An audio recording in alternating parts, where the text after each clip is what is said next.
keeping you informed. This is News Talk 1090 WKBZ, the talk of Muskegon. Be a survivor, not a statistic. Renegade River in Spring Lake has new and used handguns, hunting guns, sporting goods, and survival gear. Protect your rights and your freedom. Ask about their CPL classes. Renegade River, next to the police station in downtown Spring Lake. Renegade River in Spring Lake wants to buy your used handguns and hunting guns. Renegade River, your hunting, camping, and survival store. Stop in and check out their new and used firearms, sporting goods, Army and Navy supplies, and survival gear. Downtown Spring Lake, next to the police station. News Talk 1090 is the talk of Muskegon. Welcome. You're listening to the Renegade River Show, and my name is Mike Hewitt. Normally when I start the show, I start off with a Founding Fathers quote, but some of you that have been listening for the morning know I had the pleasure of being on Jim Riley's Eye on Muskegon show this morning.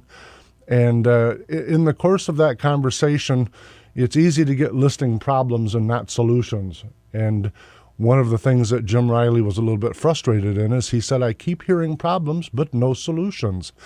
And so I thought about that conversation a lot. And to answer it, I needed to bring in the big guns. So Jim Riley and everyone else, if you're listening and you want some solutions, I've got some solutions.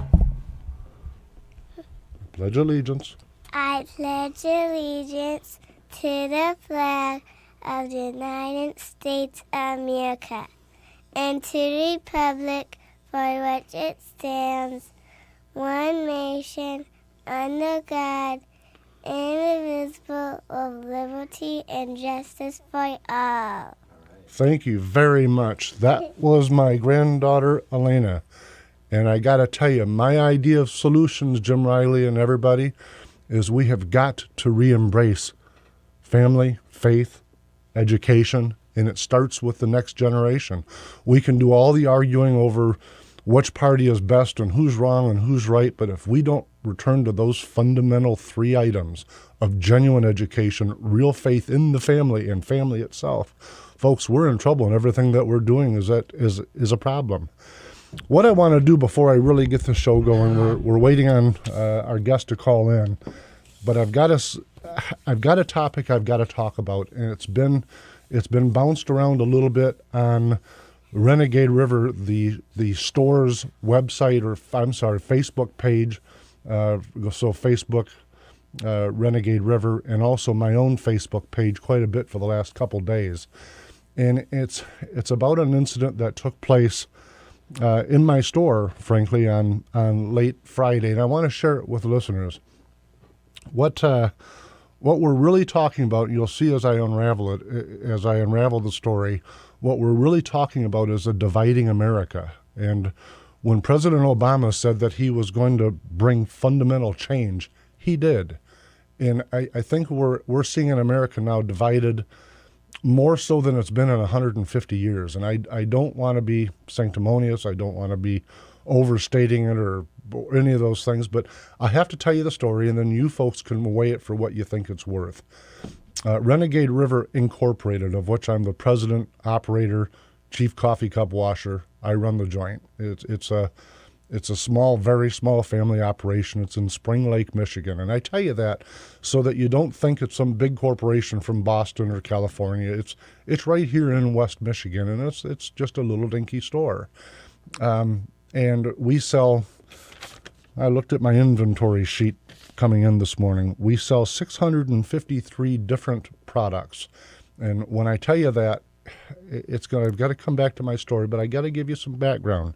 653 products, and they range from tents to candles to food, about everything you can possibly imagine that has anything to do with outdoor sports. That's what we're slowly growing the store into representing. And like I say, the inventory right now reports 653 individual topics or items. Of that, 29 of them are firearms. I don't know what the math is, but 29 firearms out of 653 products. That's what I'm trying to report to you. And Friday, I want you to picture this. Friday at 4 o'clock, I've got a whole room full of people. They're all waiting in line. They're talking. They're just good people. They're my customers. Let me tell you about who they are, just so you can picture this. there's a school teacher, there's a local engineer, there's a fireman, there's a couple young people there because they're there with their fathers. They're just people, good West Michigan, United States citizens. And they're all waiting to pay for their items, and they're looking for service or direction. One of them's trying to say, I might be getting into trap shooting. What would you suggest? Another guy is asking me how long Mountain Home food lasts in a can. It's those kind of conversations, and I'm ringing people up myself, okay? I put a card through the Visa machine from Chase Bank. I put a card through the Visa machine, it goes fine. I ring up the next person, it goes fine. It's 4 o'clock. I ring up the next person, and it says transaction invalid. I thought, what can that possibly be about? And so the machine didn't work, but I didn't know what the problem was. The guy said, well, try this card. Maybe it's not reading it. I try a second card. It doesn't take it. Now, inevitably, that person had enough cash to... Inevitably, that person had enough cash to pay for the transaction, but over the course of the next 3 hours, I learned that Renegade River Inc., who had been doing business with Chase Payment Tech, had its ability to accept swipe cards or internet credit card business terminated. Initially, I was told that the reason our account was terminated with Chase Payment Tech was because we were only approved to swipe, not for our internet portal. And the interesting part about that is that Chase Bank's payment tech team are the people that set it up. I didn't set it up. I don't have the technical capacity to set up an internet portal. They set it up. And so what come to pass, after 3 hours of dialogue, and at 7 o'clock I quit and gave up and left, I finally talked to a person, the very last person, who said to me, oh, no, there must have been some mistake. I'll get this reconnected as soon as we can. Saturday morning, I started out again. I went right in. Of course, I took my own Chase Visa card out of my wallet, put it into the Chase Payment Tech machine that I paid for, by the way, and, of course, it doesn't work yet. So I called Chase Payment Tech. I spent 20 minutes getting through the computer prompts to a real person, who then passed me up the ladder. I finally got to a person that identified themselves as a senior analyst, and she said, the reason that you've been terminated is you sell firearms. I said, I sell firearms? Well, I sold firearms when you folks approved me back in June. I sold firearms every month from that point forward. So the question becomes, is that if this isn't an approvable product, do I get all the hundreds and thousands of dollars in fees that you've taken from me? You're going to give them back to me if this is against your policy? This is my point where I'm going to, folks. Listen, I support their right to do business with whomever they wish to do. And I am not calling for a boycott against Chase Bank, so please don't misunderstand me. But Renegade River and Mike Hewitt will be taking our business somewhere else because they want me to continue on with my checking and my savings and all of the rest of the stuff that generates them hundreds of dollars a month in business. They just don't want to do business with, remember those people I was telling you about, the school teacher, the local engineer, all of the young people that were coming up in my store that afternoon. They didn't just reject Renegade River because we sell firearms or the 653 other products. Frankly, my interpretation of it is that they rejected anybody that was coming into my store to do business with me because 29 of my items are firearms, keeping in mind that Renegade River, the corporation, is a federally licensed federal firearms license dealer. I mean, we comply with state laws, we comply with federal laws, and we do business with you. And they evidently don't want to do business with you. So if they reject my customers, I reject them. Do I have Saul on? Folks, I want to kind of segue a little bit. Saul Anusas, former state chair of the Michigan State Republican Party. Saul, welcome to my show again. Yeah, great to be with you, Mike. Good. Hey, I'm thrilled to have you on. Listen, we've got some opportunities coming up in Michigan. And I couldn't think of a better person to try to help me work my way through some of the names and choices that we're hearing as we approach what will be probably a pretty aggressive U.S. Senate race in Michigan with both seats open with the advent of Carl Levin's announcement to retire. Yeah, it's going to be a very unique opportunity. You know, we've had Carl Levin has been in the Senate for a very long time. We've run some very strong candidates against him in the past and have never been able to defeat him. Whenever there is a statewide race that is in a non-presidential year, in other words, a year that the president isn't on the ballot, as is coming up here in 2014, Republicans tend to do fairly well statewide. We've won a Republican governor, Secretary of State, Attorney General, obviously a majority in the House and the Senate. So at the time when the presidential candidates aren't on, turnout tends to be a little bit lower across the state. It also tends to be lower in some of the urban areas, which turn out a higher propensity of Democrats. And so Republicans usually have a very unique opportunity to win a seat there. And this is the kind of election year that's coming up. So just the timing is perfect. And then you have Carl Levin retiring, which is, again, when you have an open seat, as you mentioned, that kind of situation creates huge opportunities for challengers in the other party to win that seat back. Yeah, it seems like so often what happens is that, just maybe my short-term memory, but it seems like a lot of the times it's the Republicans vying for an aggressive primary while we're waiting to see which one of us get to challenge an incumbent or that type of thing. And this will be a great opportunity because it won't be just an aggressive primary with Republicans trying to outdo each other, but it will be both major parties, both going through the same process of vetting and trying to find the right candidate. So I expect it to be an extremely spirited race, but not just one where the Republicans doom themselves before they even get out of the slate by beating each other up. You're absolutely right. I mean, that's a great observation because the Democrats obviously do not have a presumptive nominee, and the Republicans do not have a presumptive nominee. So both sides will be vying for whoever they think would be the strongest candidate for one reason or another. And that creates, I think it does build the party. It builds the grassroots. It's going to get people excited about what's happening. And this is such an important time in our country's history that the opportunity for us to send a conservative Republican to the United States Senate and kind of help fight the fight to stop Obamacare, to stop the overregulation, to stop the kinds of things that are currently being pushed by the Democrats and the president today. I can't think of a more critical time in our country's history, let alone our state's history, where we're moving from a constitutional republic to a European-style social democratic state. And Obama and the Democrats are very clear about their agenda. They're very clear about what they want to do. They are starting to get allies, just like the folks you were talking about, that are willing to mess with people who, are selling guns under the Second Amendment.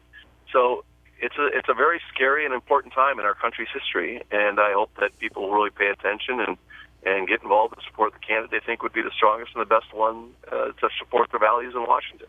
I'm kind of interested, Saul, with the not battle or civil war. Frankly, I think that the last Republican convention was a little bit of a healing process for the party, at least statewide, and I've certainly talked about that on this show before. But having said that, as we approach this primary, there are a number of different slices of the GOP that are competing for more oxygen, whether it's the Liberty candidates or the conservative Christian right or the establishment. Let me ask you, with all your experience, Saul, what do you think would be the best candidate to which one of those voices is most likely to win in Michigan? Well, I think you need a strong voice that's going to draw, as Ronald Reagan talked about, bold colors and not pastels. You want somebody out there who is willing to stand up for the issues that matter to people in this country, fight the fight, debate the debate, have the conversations that some people maybe feel are a little bit more uncomfortable. So having said that, I think it's not one faction or another. Rather, it's somebody who's willing to, and not afraid to take on the issues, can articulate a message that resonates with the citizens of Michigan, and have a honest and frank conversation about the issues that are challenging us. So I think that from just about any angle, you could have a strong candidate. I mean, go back just 2 years ago. We had anywhere from Randy Heckman to Gary Glenn to Clark Durant to Pete Hoekstra representing almost all the different factions of our party. And on the conservative side, I would argue that we have some pretty strong candidates that could have really articulated and made the case going into that election. And so again, it's not necessarily the faction as much as it's going to be, who this individual is, how can they articulate the message, and it's something that resonates with the people of Michigan.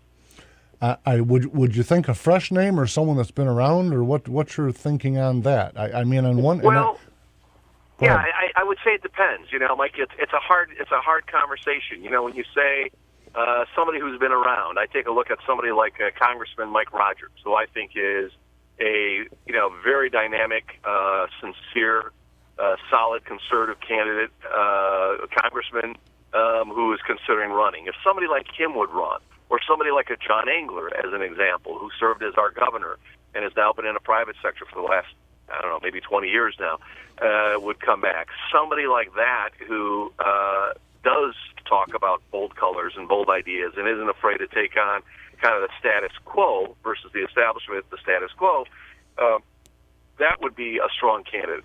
At the same time, I would love to see, some non-traditional politicians as well. Are there some business people out there, like a Dan Gilbert with Quicken Loans in Detroit, who has, been part of the Renaissance in the city of Detroit, or Dave Nicholson, who runs PVC Chemicals down in Detroit, was just appointed to the Wayne State Board of Trustees. He's a governor. He's a young, up-and-coming business civic leader. They bring a different flavor to the race and to the discussion. John Kennedy out of Grand Rapids, who helped turn around a company and is a business guy, very active in the Catholic community. Somebody, again, understands politics but hasn't come from necessarily that political pedigree. That might make sense to have an average person who is a little more political, a little less elected official and a little more real life experiences that might represent us better. So you got people on both sides. Just depends on the individual candidate. I read a list of names that somebody else had posted, frankly, on your Facebook page, and so I scribbled them down on the back of a placemat. Literally, if you could see my notes for today, you'd be laughing at me. But Justin Amash and on the other side of the at least from my interpretation, the other side of the Republican spectrum would be Brian Calley. What do you think of those two names? Yeah, I mean, every candidate has his strengths and his weaknesses, and I think that that's what primaries are all about. We will kind of walk through that and take a look at who can raise the money, who can articulate the message, who can put a strong grassroots organization together, who stands for the values that I believe in, who do you think will best represent you. So you have to kind of go through all those aspects, and somebody might shine higher in one area and lower in another, or and in the end, the real question will be who will actually step up and get into the field. I mean, this is a very difficult task. People don't realize the personal commitment that candidates make, the financial commitment that their families have to make, and the time commitment that they make in this thing. And so it's not as easy. I think there's a lot of people who would love to be appointed senator or governor or anything else. The real question, we don't anoint our candidates anymore. We have to basically go out and, as the old commercial used to say, you got to do it the old-fashioned way. You got to earn it. So the question is, who's going to step into this field, fight the fight, and earn it? And I think that there are probably already, we've talked about at least 10 candidates, maybe even more, that are at least looking at it, might be interested. Traditionally, as you well know, we kick off our statewide elections on these off years during our Mackinac Conference, which comes up in September. And that's really, by then, usually the candidates are announcing they're kicking off the campaign to put things together, which means, probably in the next 6 to 8 to 9 weeks, we're going to figure this out as to who will be the 1, 2, 3, 4, maybe even 5 candidates who decide to run. And then we'll have a better idea of the choice we have before us and what we decide, makes most sense for us. I think you're right on. One of the things, though, that I picked on while you were talking, Saul, that I agree with is you're talking about who can articulate. And one of the things that I think we all got in terms of a message from the last state convention was the desire on the part of grassroots to have better communication. And so I add that in this topic because I think communication is going to be one of the keys for whoever this person is that can surface from all of the from the primaries. Whoever can commit to the grassroots that they have the ability, proven track record to communicate and makes a commitment to continue that. Yeah, and they have to be able to relate to the average voter. I mean, our challenge has been across the country, whether it's running candidates for president or the Senate or the legislature, is oftentimes we have people that, not just from a technical standpoint communicating. I mean, there's a lot of people who can, push send on the email button or post something on a Facebook page. But you have to be able to relate to the average voter. The average person isn't a multimillionaire. The average person isn't, some successful business guy. The average person, sits around the kitchen table and talks about the issues that affect them every day. Right. What are we gonna, where are we, or can we even go on a vacation this year? Can we make the mortgage payment? We're behind on the credit card payments. The kids need more books for next semester for school, and can we really, how do we do that? Do we have to go borrow money? Can we pay for that? I think that we've kind of lost the strength of where the Republican Party, I mean, I look at when I came up in the 80s, when Ronald Reagan ran and Jack Kemp and Newt Gingrich were, in their prime. I mean, we were talking about issues that the average working class American related to. I mean, we were the majority party because we were talking about an opportunity society, because we were talking about how to create a level playing field so that everybody had the option to pursue their desire, their happiness, that is, kind of a God-given right under the Constitution. No guarantees, no department of happiness, no department of success, rather than, having a lower tax rate, fairer regulations, opportunity from an educational standpoint, choices is what to make, so that people could emerge and actually make something of their lives. No question. Saul, I've got to stop you. I've got to go to a break, but I know that you're out in the middle of nowhere, probably on the side of a mountain in a parking lot or something, but I'm hoping you'll stay on into the next segment because I've got about a dozen more questions to ask you. I'd love to, no problem. Very nice, folks. We'll be right back. You're listening to News Talk 1090, WKBZ. Hi, this is Jim Riley, your host of Eye on Muskegon, every Sunday morning from 8:30 to 10 and on the internet at eyeonmuskegon.com. Politics can be aggravating and to some just plain boring, but our elected politicians are spending your hard-earned tax dollars and sometimes borrowing from your children to pay for it every day, even here in Muskegon. We'll continue our quest to expose the power that local power brokers and politicians have over you and your family this Sunday morning, 8:30 to 10 at Eye on Muskegon on News Talk 1090 WKBZ, the Talk of Muskegon. Renegade River in Spring Lake wants to buy your used handguns and hunting guns. Renegade River, your hunting, camping, and survival store. Stop in and check out their new and used firearms, sporting goods, Army and Navy supplies, and survival gear. Downtown Spring Lake, next to the police station. Working in IT is tough. You're responsible for all systems, networks, and users. And problems can happen at any moment. Don't make your job even more difficult by struggling with complicated tools. There's a better way. Use GoToAssist by Citrix. All the support tools you need are in one simple integrated cloud-based product. With GoToAssist, you can quickly and easily log incidents and track resolutions with Service Desk. Troubleshoot problems at any time, no matter where you are, with GoToAssist lightning-fast remote support, even from your iPad or Android device. And when you have GoToAssist monitoring, you can set up proactive tasks so you're always the first to know about any issues. I highly recommend GoToAssist. It sets up in minutes and will make your IT life much easier and allow you to get problems fixed quickly and efficiently. Sign up for your special 45-day free trial today. Visit GoToAssist.com. Click on the Try It Free button. Use promo code KIM. That's GoToAssist.com. Promo code KIM. Hi, everyone. Jay Farner here with Quicken Loans. Today's mortgage rates are just about the lowest that we've ever experienced. But because these super low rates fluctuate, Quicken Loans has a great new way for you to find out what the current mortgage rate is for a 30-year fixed-rate mortgage right this instant. Just pick up your mobile phone and text the word RATES to AMAZE. Text RATES to 26293 to see the latest mortgage rate on a 30-year fixed-rate mortgage. Again, simply text RATES to AMAZE. That's RATES to 26293. At Quicken Loans, we always provide you with the latest technology designed to give you an amazing mortgage experience.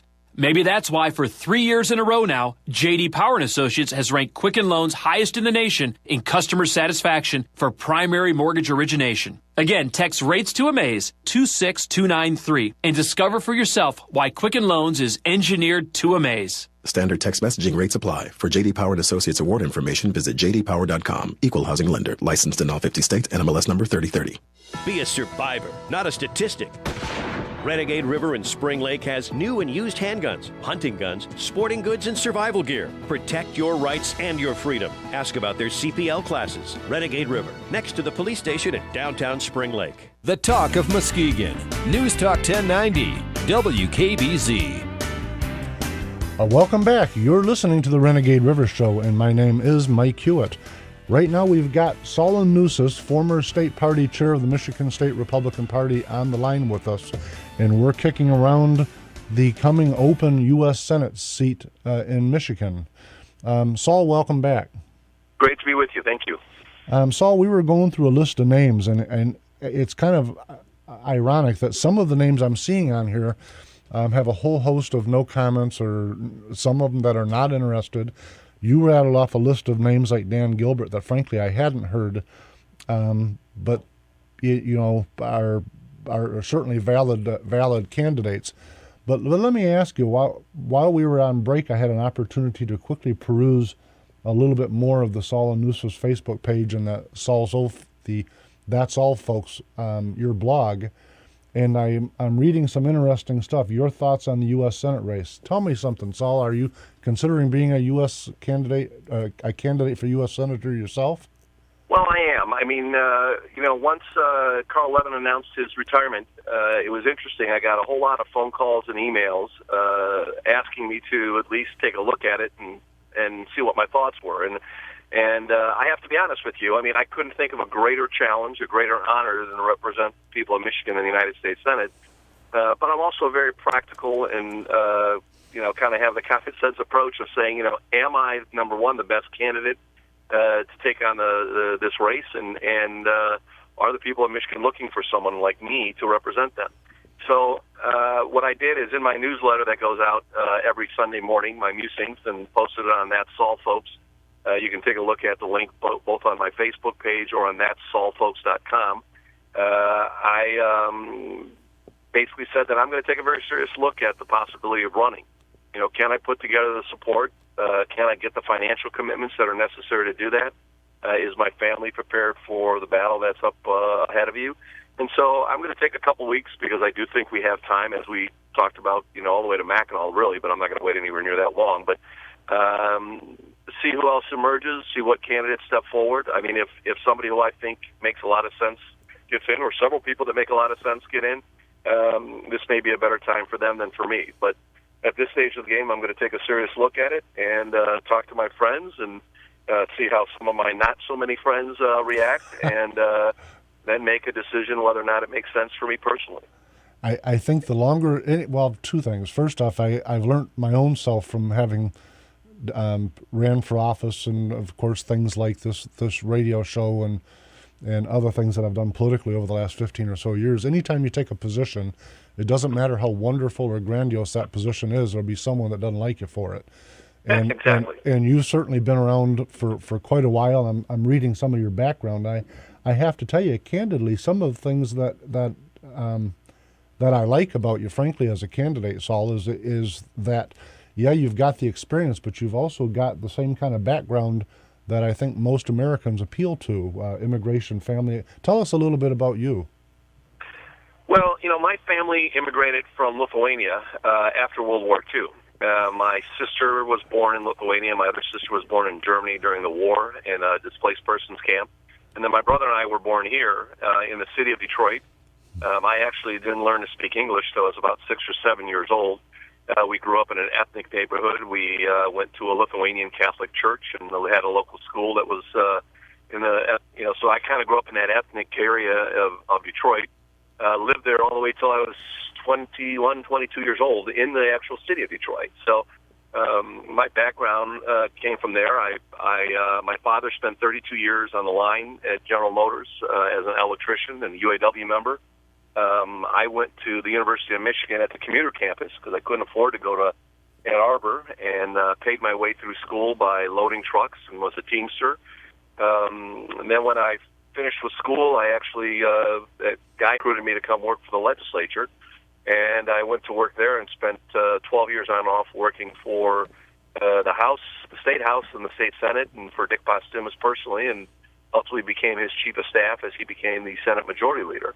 And then I left the Senate in 1991 and started a small business with a partner of mine, and we built up a little what was called a reseller for phone services, and did fairly well there and was successful, and unfortunately made some bad investments then and lost most of the money I made. So I kind of talked about having been through the best of times and the worst of times. So there was a time when I sat there and had no mortgage, no bills, and money in the bank, and there were other times when I was on the verge of bankruptcy and living off a credit card. So I've had kind of the real life experiences that I think may be valuable, may be useful. I have 4 sons. My oldest just graduated from Michigan State University. I have one at Central Michigan, one at Davenport University, and my youngest is a senior at Lansing Catholic Central. So been married for 27 years, something like that. 1985. So I know the year, I just don't remember. I'm not doing the math real well here.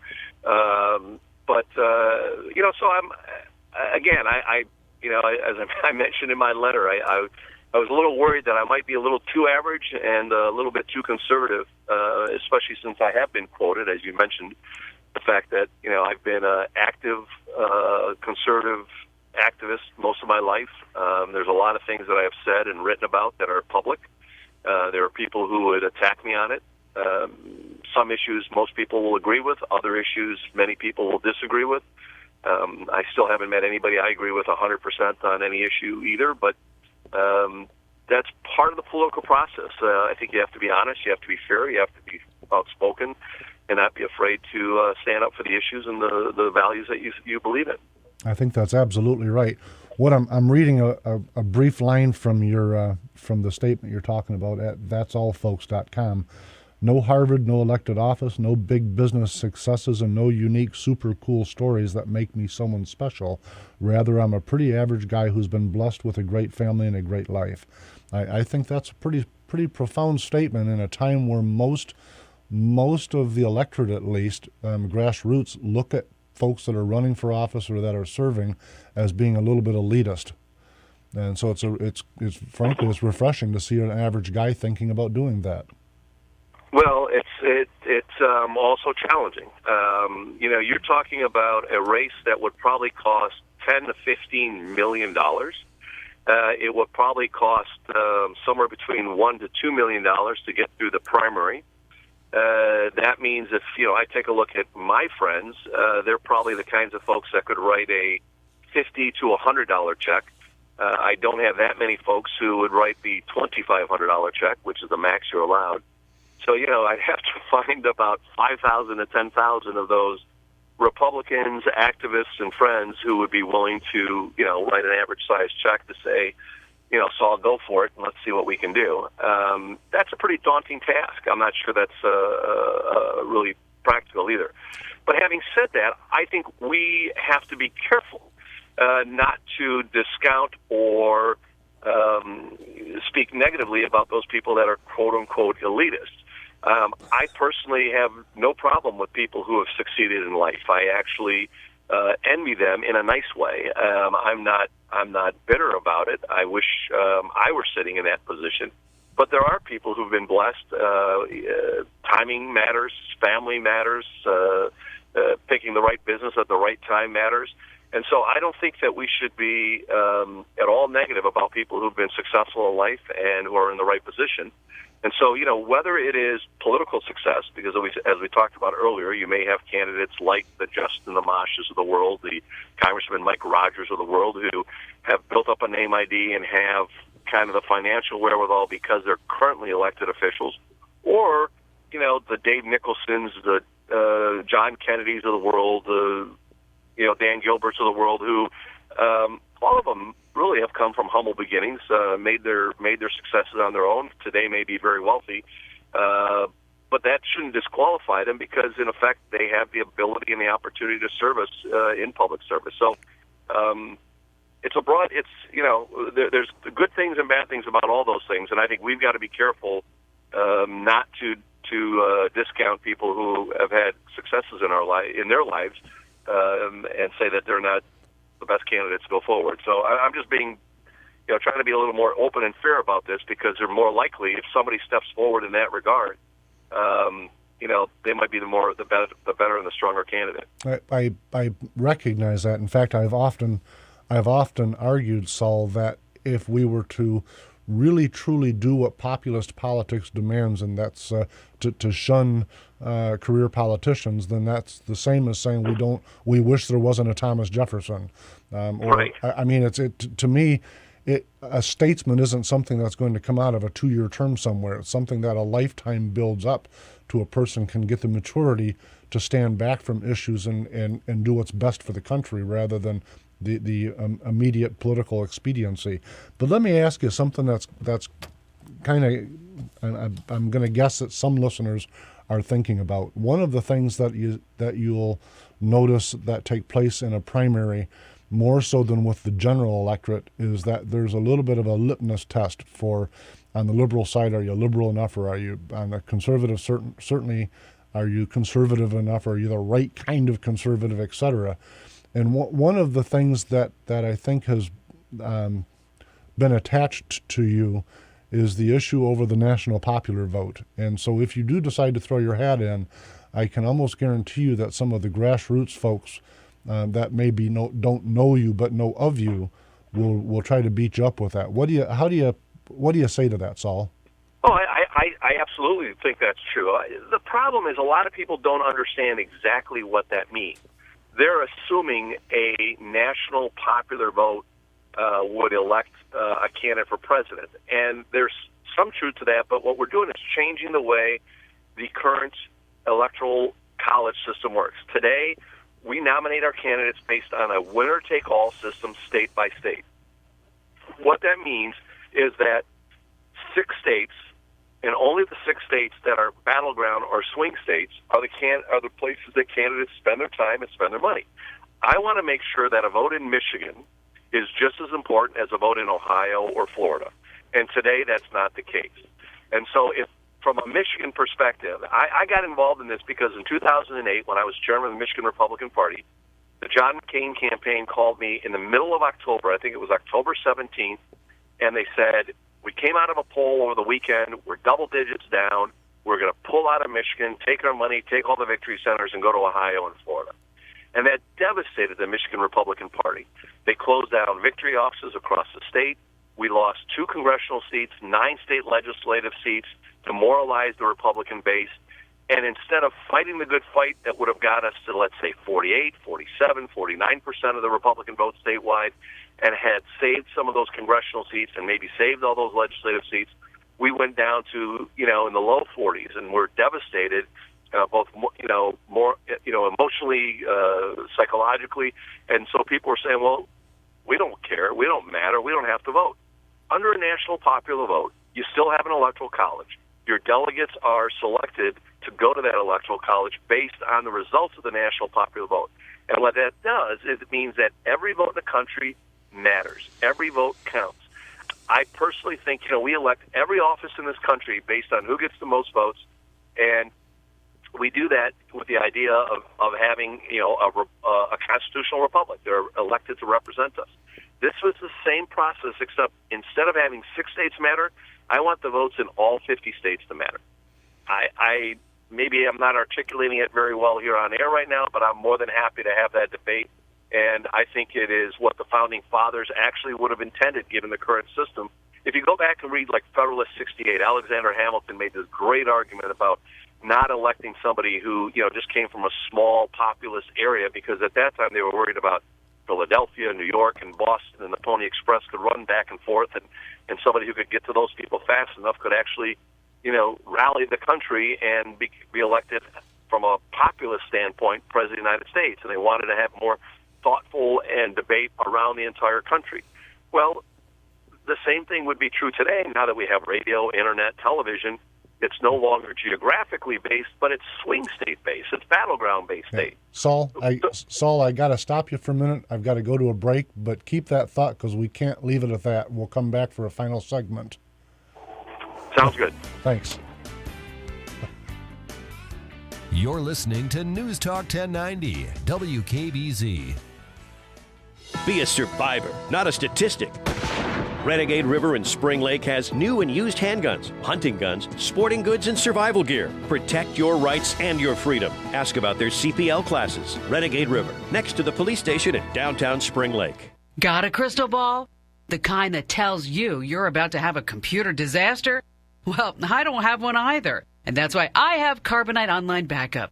Carbonite backs up your computer files to the cloud automatically and continually. Unlimited backup space for your PC or Mac is just $59 a year. Start your free trial today at Carbonite.com. No credit card required. Use offer code KIM and get 2 free months with purchase. That's Carbonite.com, offer code KIM. Progressive presents Flo's newest smash hit. The Name Your Price tool gives you lots of coverage options. The Name Your Price tool. You give us a budget and we'll show you a range of coverage options. But we can't go over all the dessert options. Your server will be back in just a second and he'll explain. The Name Your Price tool, only from Progressive. Visit Progressive.com today. Progressive Casualty Insurance Company and affiliates. Price and coverage match limited by state law. Renegade River in Spring Lake wants to buy your used handguns and hunting guns. Renegade River, your hunting, camping, and survival store. Stop in and check out their new and used firearms, sporting goods, Army and Navy supplies, and survival gear. Downtown Spring Lake, next to the police station. Fox News Radio, I'm Karen McHugh. Hoping to bridge the budget impasse between the House and the administration. The Democratic Party chair says it's nearly impossible, however, with the current leadership. Unfortunately, what we've had thus far is a paralyzed Republican leadership. Debbie Wasserman Schultz on ABC's This Week. The House Budget Committee chair says the GOP will work with the president if he chooses to lead. Will he resume the campaign mode? Will he resume attacking Republicans and impugning our motives? Will he resume what is long believed to be a plan to win the 2014 elections? Or will he sincerely change and try and find common ground? Paul Ryan on Fox News Sunday. Winter won't go away in the Midwest. The storm that brought more than a foot of snow to parts of Colorado yesterday is headed east today. As much as 4 to 9 inches of snow will fall across portions of Iowa and Wisconsin. Fox meteorologist Maria Molina. Fox News. We report. You decide.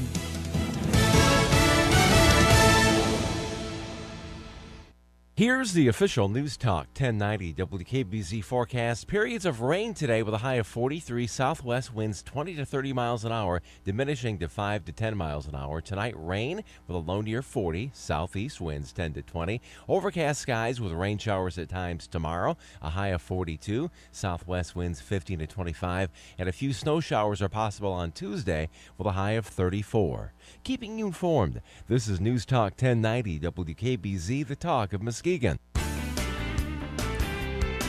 Welcome back. You're listening to Mike Hewitt on the Renegade River Show. And today we've got Saul Nusas on the line with us. Saul is the former chair of the Michigan State Republican Party. Welcome back, Saul. Great to be with you. Saul, when we left off, we were talking a little bit about the MPV vote, and explain to me what it means long term for the Republican Party or America in general. Well, there's two things. One is philosophically. I think that the idea that every vote in America ought to count and ought to count equally is important. And you can debate. This is not changing federalism. This doesn't change the constitutional republic. It's still going to be a representative body. Nothing like that changes. It just changes how we count the electoral votes. But from a selfish political standpoint, from a Republican standpoint, I want folks to think about this. We are probably one amnesty away from creating a situation that Republicans will have a virtually impossible way of drawing an electoral college map where we could actually win under the current system. You're talking about a situation today where the largest percentage of illegal immigrants in Republican states that currently matter, that are critical for us having any chance of winning from this current winner-take-all system by state, is Florida, Georgia, Texas, and Arizona. If you lose Texas, there is no way that anybody I know of, And I would challenge anybody to draw an electoral college map where Republicans could win without the state of Texas. Having said that, if you lose Georgia, Arizona, or Florida and put those permanently in the Democrat side, or two of those three in the Democratic aisle, we'll never be able to draw an electoral college map where Republicans could win either. We have to get back to the position that, like, for instance, Ronald Reagan had, where he was actually running and appealing to all the people in America. He made a case to everybody where ultimately he was able to win 49 of the 50 states. And I think, again, when we have a situation where every vote in this country matters, where you're not just pandering to unique states, where you sit there and make promises on ethanol for Iowa, or prescription D because of Florida, or steel tariffs because of Pennsylvania, but rather you're appealing to the center-right nation, the conservative kind of silent majority, as we used to call it in the rest of America, I think we do extremely well. So I'm willing to take my case to the American people. I think as Republicans, as conservatives, most people share our values, and we ought to win elections. The problem is, we're pandering to that kind of squishy center that creates candidates that basically people aren't willing to fight for or stand up for or vote for. See, Saul, it seemed to me, especially over the last few elections, not just the two presidential elections, but in general, in fact, probably over the window I've been involved in politics, it seems to me that the 3 or 4 or 5% in the middle that blow back and forth in the wind like river reeds are actually the people that are in control of America. And I guess I hadn't broken it down to the level that you have, but I can tell you that most conservatives, and probably liberals too, frankly, have been very frustrated with the notion that 4 or 5% that just can't make up their minds are who the heck we've got at the helm. Well, and if you take a look at like polling, let's say nationally, most people consider themselves conservative, but not necessarily Republican. I think the reason you have the Tea Party, I think you have MoveOn.org, the reason you have these, the demonstrators on the left and the Tea Party on the right is people lost faith in the party system. The political parties became mushy. The political parties didn't stand for anything. The political parties were putting forth, weak candidates. And so people started getting frustrated and going on their own to express their opinion. And that's the strength of America. I mean, one of the things that I've oftentimes argued for is a viable third-party system, similar to what like New York has. It's called fusion, where they allow multiple parties to nominate a candidate. And what that does is, you can have a right-to-life party, you can have a conservative party, you can have a liberal party, a socialist party, and then all of a sudden people are voting their conscience, they're voting their philosophies, they're voting for what they stand for, and these candidates are forced to talk about the issues that matter to the voters. So, I just think that we need to reform the way the system is, because it is that small group of people who are deciding who the next president is and who some of these candidates are, and that's not necessarily good for America. I mean, stand for something, be bold, fight the fight, and I think that's good for us. I got to tell you, I'm not familiar with the concept of fusion as you've articulated it, but I will say that I've said many, many times that the concept of a third party, to me, just as a prelude to the wrong party always winning, but multiple parties or no parties at all, because to your point, a candidate really doesn't have to, exactly what you're saying. A candidate can say, I'm a Democrat, and that means everything necessary to a Democrat voter, or I'm a Republican, and all the Republicans at some point will say he's a Republican, we're going to vote for him. And neither one of those two-party nominees have ever had to actually stand up and say who they are and what they're going to do. Exactly. And that is, from my standpoint, it's very frustrating. Now, I've placed myself in a different position than most of the electorate has, by personal choice and maybe by the fact that I've been blessed with a life that's allowed me to, but I've caused myself to get involved, so I know a lot of these people, and I either support them or I don't, but I also recognize if I agree with someone 95% of the time, I can't hang them because of the 5%. I don't know that many people I agree with 95% of the time. So one of the retorts, though, that I've heard to the general concept of MPV is that the closer we've gotten to a pure democracy, the lower the turnout has been and the less involved the public has been. What do you say to that, Saul? Well, first of all, this isn't a direct democracy. Let's not forget what happens. The difference between a democracy and a republic is in a republic, we actually elect people who represent us, and they actually cast the votes on our behalf. Nothing is going to change in that regard. We are not changing the way we elect governors, congressmen, senators, or president in that regard. They are still going to be representing us. They are still going to be operating under a constitutional republic form of government. So the direct democracy idea is, we're afraid of mob rule. We're afraid of, the majority taking away the rights of the minority. This is what our Constitution, our Bill of Rights, our Declaration of Independence is all about. We are a country based on the rule of law. That is not going to change. All we're talking about doing is making sure that instead of a few votes in 6 targeted states that matter, where right now 4 out of 5 American votes don't matter for president, because you either vote in a state that votes solidly Democrat or a state that votes solidly Republican. And if that's the case, nobody talks to you. It's only those swing states that matter, only the battleground states. And as an American, as a Michigan citizen, I am infuriated, and this is why I got involved in this process. The idea that an Ohio State Buckeye is more important than a voter for Michigan, I think is just absurd. And the fact that candidates are willing to pander to Ohio and Florida and ignore the states of Michigan, and it doesn't matter if you're a big state or a little state. There are 13 states that have 4 electoral college votes or less. Those are our 13 smallest states. Only New Hampshire, that is a swing state, matters. It's not a function of size. It's not a function of geography. It's a function of whether you're a swing state. If you look at the 12 largest states, 6 are Republican, 6 are Democrat. The only big states that matter are Florida and Ohio, because they're swing states, not because they're big states. And so as you kind of dig a little deeper into what we're talking about with the national popular vote, and you understand the distortion that the current winner-take-all system creates, why should Michigan voters not count in a presidential process? I think it's not fair. It's not right. It's not what the founders intended. It's not what the country is all about. And again, we're only talking about how do we elect the president.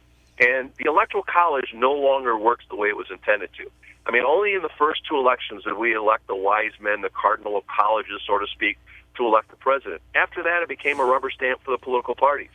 So we've really moved away anyways from where the founders were at, but it does provide some state protections, and that's why I would oppose, as an example, a constitutional amendment to get rid of the Electoral College or to negate it. But the idea of changing the way we send the delegates, I think, makes a lot of sense. That would guarantee that every voter in America would have their voice heard, and I think that's important.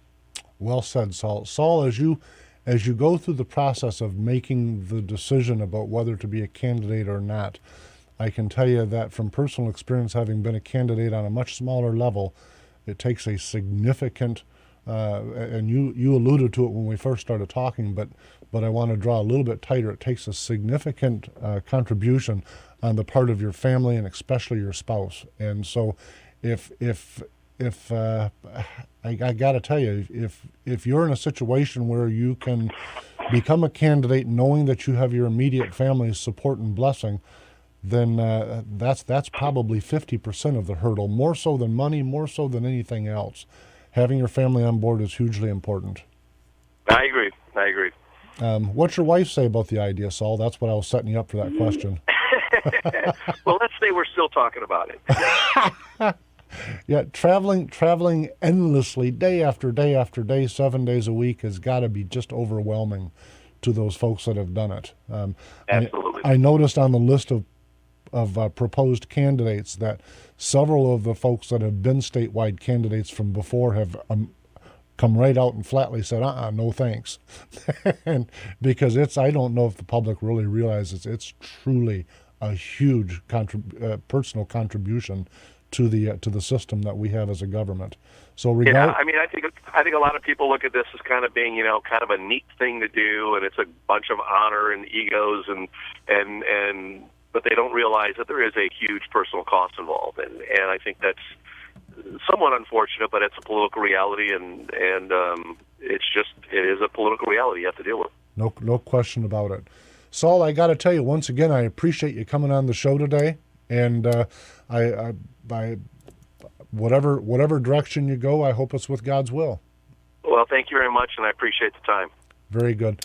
Everybody, I appreciate everyone tuning in to the Renegade River Show. And next Sunday, we're going to have Secretary of State Ruth Johnson on with us. So I'll talk to you next Sunday. Have a great week.